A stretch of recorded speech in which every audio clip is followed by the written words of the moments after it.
이준석이 어떤 세대 교체의 그 우리 정치 혁신의 상징이다 이랬는데 과연 그러한가? 네. 금방 말씀드린 대로 보수 유권자들이 어떤 전략적 선택이지 네. 이게 실질적인 어떤 세대 교체를 상징하고 세대 교체를 이루내는 거하고는 다른 문제 아니냐. 그러면서 비유를 갖다가 이전에 그 40대 기술론이라든지 예. 이 86세대와 비교를 하고 있어요. 예. 이선생님 이게 대해서 어떻게 보고 계십니까?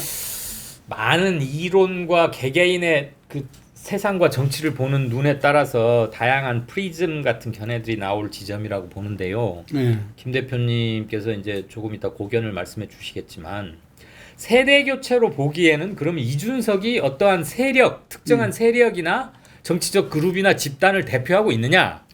그 점에서는 좀 물음표가 생길 것 같아요.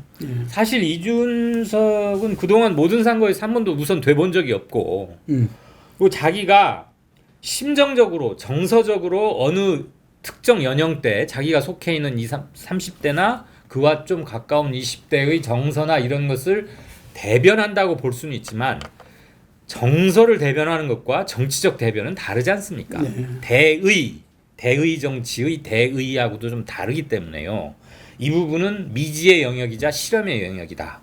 그리고 정치인 이준석이 앞으로 자기 정치를 위해서 제할 탓 어떻게 해 나가느냐에 따라서 한번 빅 이벤트성으로 30대 당수가 나온 그 요번 선거에서 이긴 것이냐 아니면 아니었다. 그게 한번 일과성 바람이 아니고 이준석은 아까 여론조사답 나온 것처럼 신호탄이 맞았다. 그것을 증명해 나가는 것은 이준석 개인의 할 탓에 달려 있다고 보는데요. 잠재적으로 그가 대변할 수 있는 계층은 상당 부분 있다고 봅니다. 그것을 정치인 이준석, 당대표 이준석이 어떻게 묶어내느냐, 그룹화 시켜내느냐, 그리고 좀 더 결속력 강하게 자신의 지지 기반으로 확 끌어당길 수 있느냐, 그것은 그에게 달려있는데 그렇게 먼 이후의 문제가 아니다. 실은 오늘부터도 그 작업은 이미 진행되고 있는 게 아닌가 그런 생각은 합니다. 현재로서는 정치적으로 어떤 계층을 대변한다고 아직은 보지는 저는 않고 있습니다. 다만 그 가능성은 충분히 있다고 봅니다. 네. 그 지금 이준석 당대표 컨벤션 효과로서 정상 지지에서 국힘이 뭐 민주당을 앞질렀다는 조사 결과도 나오고 그런 것도 있고 예, 예. 팽팽한 데도 있고 예, 그렇잖아요. 그래서 제가 볼 때는 그 40대 기수론 그 이준석 당대표도 10년간 어쨌든 2012년도에 혁신위원으로 비대위원으로 들어왔죠. 박근혜 20대 그 발탁이 돼가지고 예, 예. 10년을 해왔는데 그렇다고 해서 이렇게 이 의회 정치 속에서 이렇게 그 트레이닝 된 거는 아니죠. 그렇죠. 그거는, 예. 그 차이가 있으면서 이 나름대로 자기 정치 가치와 소신에 따라서 행보를 쭉 해왔다고 봐요. 예. 그런데 그것이 아까 말씀드린 대로 세력화를 이룬 것은 아니기 때문에 예. 40대 기수로는 그 세력화들이 이루어졌잖아요. 그렇죠. 그 기수들이 명백히 자기 지지 기반을 갖고 대표를 했기 때문에 예. 삼김이 예. 다르고 그런 면에서는 그 세력 면에서는 상징한다 이렇게 이야기하기는 좀 그렇다고 아직은 네. 예, 물음표는 맞는 것 같고 예. 86세대는 사실 그 86세대도 기본적으로는 자기 세력을 우리 갖고 지금 같은 정치 민주화 인해서 밑으로부터의 그거였으면은 현재 86세대들 중에서 국회의원이 될 수 있는 사람도 그리 많지 않았을 겁니다. 예. 당시에 그 젊은 피 수혈련으로 예, 예. 이게 그 당 총재에 의한 공천으로 특히 DJ가 예. 적극적으로 했었죠. 적극적으로 했죠. 예. 예. 그래서 그런 면에서는 박근혜에 의해서 발탁된 이준석과 비슷한 측면이 있는데 예. 86세대도 굉장히 조직적인 어떤 세력으로 들어왔고 존재했는데 비해서 예. 이준석은 또 다른 거죠. 다르죠. 예. 그리고 86세대는 87 6월 민주화 대항쟁을 이끈 주역들이고 예. 그 전에 학교를 다니면서 개인적 헌신과 사회 관심 그리고 희생을 통해서 민주화를 앞당기고 민주화의 과정에 자기를 바쳤던 그런 명백한 역사성을 갖고 있기 때문에 그 자체로 이미 정치 세력을 대변하고 있다고 보여진단 말이죠. 그래도 저는 핵심적인 그 이 열쇠말은 2030이다. 지금 2030 이른바 MZ 세대를 이해하고 네. 그들과 함께하지 않으면은 정말 어떠한 선거도 이 결과를 장담할 수 없다 이래 돼 있는데 근데 과연 그거를 이해하고 함께할 수 있는 정치 세력이 예. 그 쉽지 않잖아요. 그렇죠. 이게 그렇다고 해서 20대가 지금 전면화될 수 있는 것도 아니고. 그렇기 때문에 그 부분에서 이준석의 말하자면 비교 우위. 그래도 이준석이 낫다. 이게 예. 그 자기들하고 이렇게 가까이 있다. 이게 그런 부분들이 아 대선 승리는 바로 이것이다라고 전략적 선택을 한 거 아니냐. 그럼 거꾸로 지금 이준석 당 대표는 MZ 세대의 어떤 그런 요구와 이해를 반영해서 그것을 정책으로 만들어내고 당도 그렇게 바꿔내야 되는 거거든요. 그게 지금 네. 정치인 이준석에게 놓여진 첫 번째 시험 관문이자 예, 당대표는 2년이면 끝이잖아요. 예, 예. 지금 이 친구에게는 굉장히 많은 앞으로 시간과 많은 기회가 열려 있는데 우선 당장은 현행법으로는 40살이 안 됐으니까 대선에도 못 나가지만 설령 그게 좀 뭐 법 개정을 통해서 연령이 낮춰진다고 하더라도 이준석은 뭐 국회 경험도 좀 해야 할 것이고 앞으로 많은 이제 패스해야 할 통과해야 할 관문이 많은데 제가 한 가지 그 부분에서 물음표 겸 주문을 하나 하고 싶어요. 우선 2030 세대는 2030 속에 이준석이 들어가 있어요. 본인이 36살이니까 명백히 30의 한 부분이고 정서적으로도 제일 가깝죠. 60대가 갑자기 시험 공부하듯이 20대의 정서를 공부한다고 며칠 만에 습득되는 건 아니잖아요. 네. 그래서 굉장히 근친성이 있다는 건 알겠는데 우선 2030의 인구수는 굉장히 적습니다. 예전에 비해서. 네. 산하 제한 효과고 요즘은 하나씩만 낳고 이러기 때문에. 옛날에는 50%가 넘었는데. 그랬죠. 네. 근데 지금은 그러니까 10대, 20대, 30대, 40대, 50대, 60대 이렇게 따져보면 50대가 제일 많아요. 그리고 60대 이상도 그렇게 하면 안 되고 60대와 70대 이상 이렇게 나눠야 될 겁니다. 예전처럼 60대 이상으로 퉁쳐버리면은 굉장히 여론조사 분석하거나 표 분석할 때 오차가 많이 생길 거예요. 어쨌거나 그 10대씩 10진법으로 나눴을 때는 50대가 굉장히 사람 수는 제일 많지만 2030은 다 합쳐도 40대, 50대에 비하면 굉장히 터무니없이 적은데 이들이 얼마나 투표장에 가느냐 예전처럼 투표율마저 낮다면 2030은 강조되지만 막상 투표함을 열었을 때는 2030은 의외로 정치적 파워를 덜 부릴 수도 있어요. 왜냐하면 사람 수 자체가 적은데다가 투표율도 낮았다고 칩시다. 그럼 목소리만 컸지 표로는 반영이 안 된단 말이죠.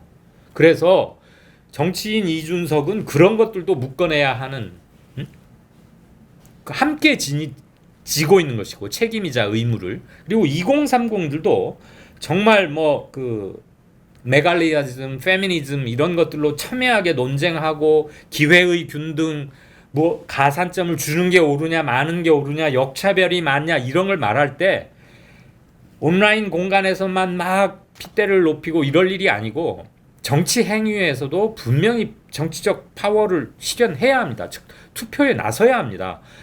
자기들 인구수가 적을수록 80%를 넘는 투표율을 보일 때 정말 2030 세대를 집중할 수 있는 것이지 막상 투표는 안 하고 그냥 토론 공간에서만 목소리 키우고 다 말아버리면 저게 뭐지? 이렇게 될 수밖에 없는 것이죠. 예, 그 이준석 당대표의 말 맞다나 2030 세대들이 이 정치적 효능감을 맛봤다. 자기들이 통해서. 표가 예. 어떤 자기들이 그 결과를 만들어내는 그런 걸 갖다가 맛봤다. 그렇기 때문에 앞으로도 예. 한 번 맛본 사람은 계속 그것을 갖다가 예. 누리려고 하잖아요. 이른바 그 성공의 기억, The 예. Habit of Success라고 예. 한 번 단 걸 먹어봤으면 이제 고기도 먹어본 놈이 먹는다 쉽게 말하면 그런 뜻이겠죠. 예. 네, 뭐 그래서 4.7 재보선 특히 서울시장 선거에서는 그런 점은 있죠. 네. 현재 현황과 가세와 전망을 볼 때 예. 일단 제가 좀 이야기하고 싶은 거는 이준석의 그 공정 경쟁 담론 이게 그 능력주의한 공정 경쟁이야말로 네. 예를 들면은 여러 가지 격차 해소를 하는데 이 올바른 방도다 이렇게 이야기하거든요. 상식적으로 많은 사람들이 우리 정치가 그동안 청년 세대와 그 여성에 대한 어떤 할당제를 통해서 예. 그분들이 그 대표 대변 되지 못하는 부분을 이렇게 부족한 부분을 채우려고 많이 해왔는데 그 부분에 부정적이에요. 그래서 본인 이야기를 가만 들어보면은 기후로당 운동장을 그대로 놔두고 그렇게 보완하는 것은 이거는 단기적으로 어떠한 성과를 낼 수 있더라도 근본적인 방법이 못 된다. 예. 이런 이야기를 하고 있어요. 네, 네. 그건 어떻게 보십니까? 그 부분적으로 맞는 말도 있고 저도 부분적으로 찬성합니다. 다만 그러니까 그동안 여성들이 상대적으로 불이익과 차별을 받아왔기 때문에 인위적으로라도 뭘 좀 굽혀져 있던 거, 기울어졌던 걸 좀 이렇게 펴놨더니 이준석과 남자들, 20대 남자들은 이거 자체가 스타트 라인을 휘게 하는 것이다. 지금 이런 서운함을 토로하고 있잖아요. 초기에는 그렇게라도 뭐 해서 그동안 대단히 이렇게 취약했던 것을 일부러 진흥시키자면 초기에는 그런 게 필요하다고도 봅니다. 그렇지만 언제까지 계속 그렇게 나갈 수 있다는 것은 아니죠. 그래서 어느 시점이 되면 그건 사회적 대타협이나 재합의가 필요한 시점이고 항상 그렇잖아요. 법이라는 것은 현상의 반영이니까 현실과 현상의 반영이기 때문에 어느 쪽에서 어떤 점에 비중을 두고 그게 정치적 의미를 획득하는 순간 그건 법이라는 제도화의 과정을 거쳐서 다시 뭘 바꾸게 되어 오지 않습니까? 그것을 우리는 정치사라고 묶어 나가는 것일 테고요. 아니 이 소장님 그에 대해서 어떻게 생각해요? 이준석의 공정경제 담론에 대해서. 그것이 정글에서의 약육강식으로 돌아가는 거면은 저는 반대합니다. 네. 능력 있는 놈이 잘 되게 하자.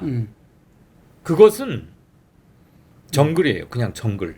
그렇죠. 예, 약육강식은 우리가 지향하는 민주사회는 아닌 것이죠. 그렇죠. 예. 그런데 이준석 대표가 그동안 일관되게 해오는 말 그리고 20대 남자들이 오히려 남자들이 지금 역차별 당하고 있다. 이렇게 서운해하고 있지 않습니까? 네. 남자가 오히려 역차별을 최근엔 당하고 있으니 그렇게 하지 말고 그냥 똑같은 선상에서 능력대로 하게 하자. 그게 자칫 잘나고 능력 있고 성공한 사람들만이 다시 또 성공에 가깝게 하는 기존 보수 흐름의 약육강식의 정글 데모크라시로 가자고 하면 정글은 데모크라시가 아니다. 이 말은 꼭 하고 싶습니다. 네.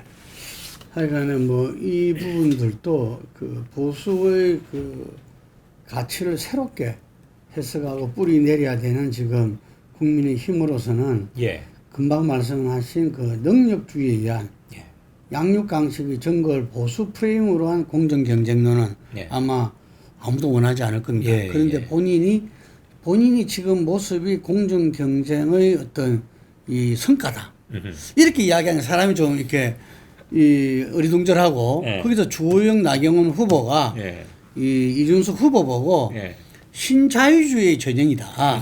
이렇게 비판을 했어요. 맞아요. 예. 이게 기억납니다. 그래서 예. 내가 저 두 분 또 신자유주의 자유로운 사람들이 아닌데 이준석 후보 저런 식으로 이야기를 한 건데 그러면은 그분 말고 이렇게 다른 사람들이 볼 때는 참 예. 깝깝한 문제죠. 그렇죠. 이준석 개인도 그러하고 국민의힘이라는 뭐 수군지 보수인지 정말 참 보수 정당으로 환골탈태하기를 저는 정말 바라고 요구하고 희망하는데요. 그 지점에서 그 능력의 문제, 공정의 문제를 반드시 가지런히 정리를 하고 우리가 생각하는 공정은 이렇습니다. 이건 이러이러하고 이건 이렇게 하고자 합니다. 그리고 국민들께 심판을 받아야 한다고 봅니다. 내년 대선이 아마 그 무대가 될 수도 예. 있다고 생각하고요. 저희 폴리뉴스에서 스페셜 인터뷰에서 했던 그 김누리 교수와의 그 인터뷰에서 자세하게 나와 있는데 네. 이 독일이 지금 유럽 자본주의 선두에서 그 이끌고 있지 않습니까? 예. 그런데 놀라운 것이 거기는 경쟁이라는 개념이 없다는 겁니다. 이게 우리는 어릴 때부터 말을 막 배우기 시작해서부터 영어 학원이다 어디다 막 스펙 쌓기에 지금 뭐 대학 졸업 이후에도 또 학원을 다녀야 되고 지금 이런 사회에서 우리가 살고 있어요. 예.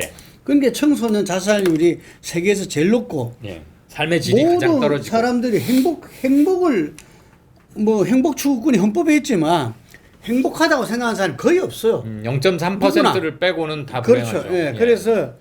그래서 저희들은 이게 자본주의에서는 어쩔 수 없는 건가? 꼭 근데 그렇지는 않은 그게 것 같아요. 아니더라고. 예. 그게 아니에요. 이게 네.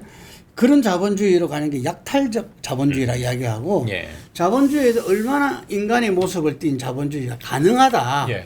그래서 저는 이 부분에 대해서 일독을 갖다가 이준석 대표한테 권고하고 싶고 좀 그런 경험을 이렇게 그 독일 유학이라든지 독일에 관련된 이런 부분들을 갖다가 한 분이 국민의힘에서도 많을 거거든요. 네. 또 젊은 자기들 친구들 중에서 유학 갔다 온 독일 유학 갔다 온 친구도 많을 거고. 지금 아예 그 책이랑 그거 한번 소개를 하시죠. 그럼 이 기회를 통해서. 아는 게 김누리 교수 중앙대 네. 이분 책을 보면 됩니다. 네, 이게 김누리 그래서 저는 그- 이 이준석 당 대표가 이야기한 것이 예. 정말 2030대 현상적이 아니라 예. 본질적인 문제 해결을 위해서는 본인이 좀 더 이 가다듬어야 되고 우리가 변정법에서도 말했듯이 자기 생각을 갖다가 전면 부정해 보는 데서 또 다른 어떤 그 합으로 나갈 수 있잖아요. 그래서 그 과정을 좀 이렇게 한번 거치기를 이 본인이 뭐 다른 사람들 다 시험 친다고 시험 공부하라고 많이 하던데 보니까 저도 이준석 당대표에게 그런 공부를 할 것을 이렇게 저도 한 추천. 가지, 저도 한 가지 김능우 대표 말씀에 저도 하나 더 주문을 하고 싶은 게 저는 공교육 회생 정책 이것을 제대로 된 걸 하나 만들었으면 좋겠어요.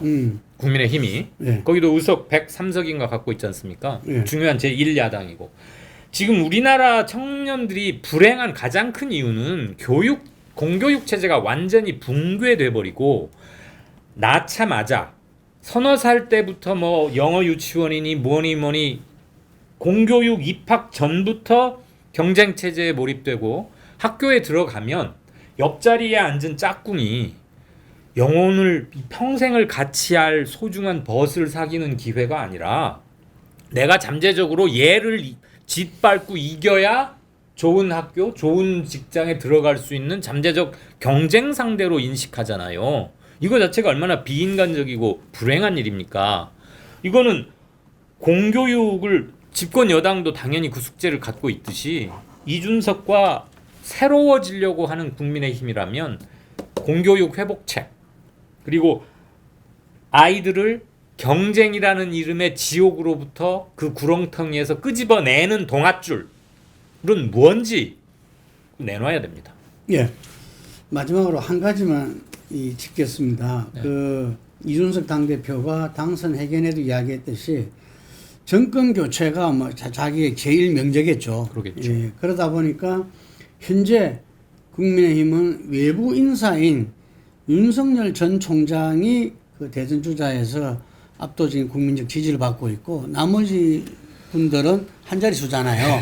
깝깝한 일이죠. 그래서 어쨌든 윤석열과의 관계를 풀어내는 것이 제일 중요할 수밖에 없는데 이번 전당대 과정에서 경선 버스 공방이 있었잖아요. 예. 그러면서 이 안철수 사례를 들면서 타산지석을 권유하고 안철수 사례라는 게 이 들어와서 붙지 않으면은 지지율 높더라도 나중에 후보 되기 어렵다. 뭐 이런 이야기잖아요. 지금 이런 말씀 하나 드려도 돼요? 예. 왜 서울시장 후보 단일화 그 얘기 때 예. 초기에 김종인 당시 비대위원장이나 국힘당의 뭐 꽤 목소리 큰 사람들이 안철수 보고 바로 들어와라 막 그랬잖아요. 안철수 보고 굉장히 높을 때 압도적으로 1위 하고 있을 때 38% 막 나오고 만약에 그때 일찌감치 들어갔으면 오세훈 후보한테 기회가 없었을지도 몰라요. 그렇죠. 오세훈 기회 없지. 왜냐면 당에서는 나경원과 어떤 대결이 됐기 그랬죠. 그렇게 하려고 만들었겠죠. 그런데 끝까지 미적미적하다가 안 들어갔잖아요. 안철수 후보는. 그리고 나중에 이제 뭐 여론조사 방식으로 뭐 A타입, B타입 해가지고 다 아시죠. 그 과정은. 그래서 뭐 버스 그랬더니 또 장 무슨 젊은 33살 장 누구시는 뭐 택시 얘기했다가 요즘 욕도 많이 먹고 그 윤석열 캠프라고 할 수 있는 데서 아예 그 사람 우리하고 좀 다르다. 우리 공식적 견해도 아니고 그 개인이 한 말이다 이렇게 하고 서두를 진화하는 걸 봤는데 우선 이준석 대표는 자기가 살기 위해서라도 이 대선 관리를 정말 잘 해야 됩니다. 그게 자기의 최대 과업이 될 수도 있는데 이걸 못 해버리면 자기에게 온 정치적 최대의 찬스를 오히려 위기로 만들 수도 있어요. 최악의 경우에는. 그런데 그러기 위해서는 윤석열 뭐라고 호칭해야 됩니까? 전 총장에게 그냥 하염없이 짝사랑하고 그 창문 밑에 가서 꽃다발을 들고 소나타만 불러서도 안 될 거예요. 왜냐하면 골고루 불가근 불가원 공정하게 관리하겠다고 했잖아요. 당대표가 또 그러해야 하는 것이고. 그런데 현실에서는 가장 파워풀한 후보이지 않습니까? 까놓고 얘기했을 때. 그럼 표나지 않게 그러면서 잘 이끌고 가야 되는데 일단 둘이 파토날 것 같지는 않지 않아요? 둘의 캘린더가 다르지 않다고 이동훈인가 그 신임 대변인을 통해서 말했지 않습니까? 윤석열 캠프에서. 이게 윤석열 전 총장 입장에서는 예. 어쨌든 국민의힘은 자기 지지 기반이 지금 국민 지지율의 기반을 잇고 있는 게 국민의힘 지지자들입니다. 이게 그렇기 때문에 국민의힘하고 자기는 같이 가는 존재라는 것은 인정을 한 거죠. 이게 예. 그렇지만 국민의힘 지지자만으로는 정권 교체를 이룰 수도 없고 예. 또 이룬다고 한들 예. 계속 두 나라 국민 한 나라 두 나라 국민으로 예. 이 국민적인 어떤 분열을 예. 극복할 수 없다. 더욱이나 지금 국회의석은 민주당이 압도적이잖아요. 그렇죠. 압도적이기 때문에 설령 내년 대선에서 국힘이 이긴다 해도 할 일이 할 수 있는 건 하나도 없어요. 예. 2년 동안은.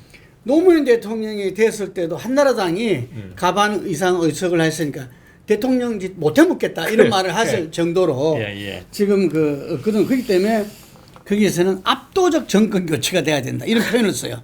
그래서 압도적 정권 교체. 진보 조국 사태 때문에 진보 이탈파까지 합쳐가지고 예. 그러니까 태극기 플러스 현재 국힘 플러스 진보 이탈파까지 다 합치면 이게 중도 플러스 진보 이탈표까지. 네. 그러니까 쉽게 말하면 더불어민주당의 골수 지지자를 뺀 나머지를 다 먹자는 얘기잖아요. 자기들이 3분의 1을 먹잖아요. 네, 근데 이제 그거는 목표는 그거지만 뭐 꿈은 원데이 가지라고 했으니까. 저는 그런데 실현 가능성은 굉장히 낮다고 윤석열 보고. 전 총장 측은 국민의 입당을 신중하지 않을 수 없다고 저는 보여지고 예. 그리고 우리가 아까 이야기했던 이준석 당 대표의 어떤 전 보수 혁신의 그 부분들이 국민의힘의 실질적인 체질 변화까지 가져가는가. 처음에 했던 실질적인 얘기죠, 우리가. 체질 변화가 가져간다면은 중도 세력까지도 그게 포괄될 수가 있는 거죠. 그렇죠. 그러니까 그 플러스 알파를 국민의힘이 그 플랫폼을 갖다가 뭐 당명을 바꾸고 하는 거는 지금 안철수 대표도 당명 바꾸자고 이야기하는 모양인데 예. 당명 바꾸는 뭐 그때마다 많이 바꿔온 거고 국민들도 뭐 그냥 그대로 받아들이잖아요 이게. 그래서 체념했으니까 저는 받아들이는 거지. 저는 아직도 국민의힘이 헷갈립니다. 지금. 야권 전체의 플랫폼으로 기능할지 예. 아니면은 1차적으로 하면서 또 다른 어떤 야권 플랫폼은 따로 만들어질지에 대해서는 예.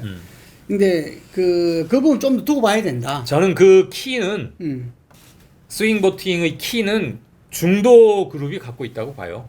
예. 그리고 이들을 묶어내는 방법은 정치 이외의 방법으로 보여줘야 합니다. 정책의 방법으로 또는 매너의 방법으로 그다음에 문화의 방법으로 기존 정당의 문화나 패턴 방식을 확 바꾸는 거죠. 그래야 중도가 정말 저 당이 바뀌나 봐.